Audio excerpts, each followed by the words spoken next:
আসসালামু আলাইকুম। কেমন আছেন আপনারা সবাই? আশা করি ভালো আছেন। আপনাদের দোয়ায় আমিও ভালো আছি। স্বামী সন্তান নিয়ে খুব ভালো আছি। তো আজকে নিয়ে আসলাম নতুন একটা ব্লগ, আপনারা দেখলে খুব খুশি হবেন। বাবুর আব্বু আমাকে মাথায় তেল দিয়ে দিতেছে, আর সেটাই আমি আপনাদের সাথে শেয়ার করতেছি। বহু বছর পর সে আমাকে তেল দিয়ে দিতেছে। যখন প্রথম বিয়ে হয়েছিল তখন এগুলা করতো, সে আমাকে তেল দিয়ে দিত। আমি পছন্দ করতাম না, দিতে পারতো না, তারপর এসে আমার মাথায় তেল দিয়ে দিত। কিন্তু আজকে প্রায় 10-12 বছর পর আমাকে সে এভাবে মাথায় তেল দিয়ে দিল। খুব ভালো লাগতেছে, খুব আনন্দ লাগতেছে। আসলে এই পৃথিবীর মধ্যে সবচেয়ে সুন্দর ভালোবাসা হয়েছে কি জানেন আপনারা? স্বামী স্ত্রীর ভালোবাসা। আর সেই ভালোবাসাটা যদি সুন্দর হয় তবে মহান আল্লাহ তাআলাও খুশি হয়। আমার যে আজকে কি ভালো লাগতেছে আমি আপনাদেরকে ভাষায় বোঝাতে পারবো না।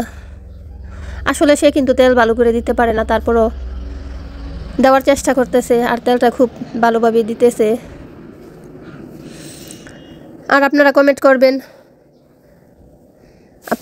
করবেন, আমার ভিডিও দেখে একটা কমেন্ট করবেন, শেয়ার করবেন, একটা লাইক দিবেন। আর আমার ভিডিওগুলো কেমন হয় আপনারা কমেন্ট করে জানাবেন। আমার প্রত্যেকটা ভিডিওই ভালো লাগে, ভালো লাগার মতন প্রত্যেকটা ভিডিওই আপনারা ধৈর্য সহ্যভাবে দেখবেন। 2 ছেলে বাসায় নেই, ওর নানির বাড়িতে বেড়াতে গিয়েছে, আপনারা তো দেখলেনই। দিয়ে আসলাম, নিয়ে আসবো আর কিছুদিন পরে। আর আমার রিহান বাবু ওইদিকে ঘুমাচ্ছে, তাই ঘরটা একদম নিরিবিলি। ছেলেরা থাকলেও জ্বালা, না থাকলেও জ্বালা। থাকলে খুব এই ছেলে ওই ছেলে মারামারি করে, বাইরে মারামারি করে, আর না থাকলে ঘরটা পুরা শূন্য শূন্য লাগে। বাচ্চা কাচ্চা যখন ছিল না তখন অনেক ভালো লাগতো, স্বামী স্ত্রী একসঙ্গে সময় কাটাতাম। কিন্তু এখন বাচ্চারা না থাকলে কত খারাপ লাগে, ঘর খালি লাগে, কেমন জানে হাই উতাস লাগে। 2 ছেলে বাড়িতে নেই, তার নানা বাড়িতে বেড়াতে গিয়েছে। আর আপনার বাইরের দিকে তেল দিচ্ছে ঠিকই, কিন্তু কপাল দিয়ে বেরিয়ে যাচ্ছে তেল, তাই একটু হাসি পাচ্ছে। তো যাই হোক, ঘরটার দিকে তাকাতে পারি না, কেন যেন খারাপ লাগে। আর বাচ্চাদেরকে রেখে কোনো কিছু খেতেও পারি না, ভালো জিনিস রান্না বান্নাও করতে পারতেছি না, বাচ্চাদেরকে ছাড়া খেতেও পারি না। তো নিয়ে আসবো কিছুদিন পরে বাচ্চাদেরকে। আর যাই হোক, আমার মাথায় তেল দেওয়াটা শেষ হয়ে আসছে, আর এখন চিরুনি দিয়ে সে ভালো করে আশ্রিয়ে দিবে। তা আমি বললাম আশ্রিয়ে দাও। সে বলল না, দাঁড়াও আর একটু দেখি উকুন আছে না। আমি বললাম আমার মাথায় কোনো উকুন নেই, কোনো সময় আমার মাথায় উকুন থাকে না, থাকে 2-1টা মোটা চুল যে মাথা কামড়ায়। তো এটাই সে আনার চেষ্টা করতেছে।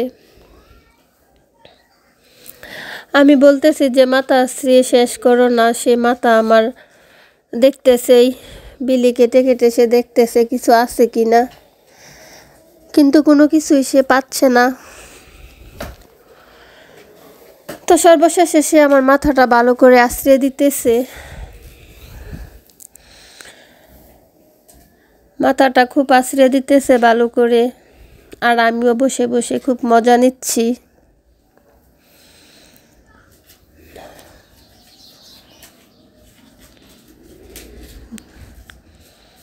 তো সে এদিক দিয়ে আশ্রায় ওদিক দিয়ে আশ্রায়, চুলে জট বেঁধে যায়, ভালো করে আশ্রাতেও পারে না। আবার চিরুনি হাত থেকে পড়েও গেছে। আর বলতেছি যে দাও, আমার কাছে দাও, আমি আশ্রাই না। সে আশ্রাতে আমাকে দিবে না, সে আশ্রাবে। তাই আমি দেখিয়ে দিলাম তাকে যে কিভাবে আশ্রাবে, নাও এভাবে আশ্রাও। আর সে দেখুন এভাবে জটপট করে আশ্রিয়ে দিতেছে। আসলে মেয়েদের কাজ ছেলেরা জানে না, আর ছেলেদের কাজ মেয়েরা জানে না, জানলেও পারে না। তো সেই হোক, বাবুর আব্বু কিছুটা ভালোই কাজ জানে, রান্নাবান্নাও জানে, ঘর মোছামাছি, জারি গুছাগুছি সব কিছুই জানে। আবার সে আমাকে সাজাতেও পারে, গুছাতেও পারে।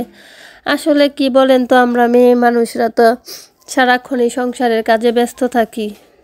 তো যাই হোক, ভালো থাকবেন, সুস্থ থাকবেন, নিজের প্রতি খেয়াল রাখবেন। বাই বাই, দেখা হবে পরবর্তী ব্লগে।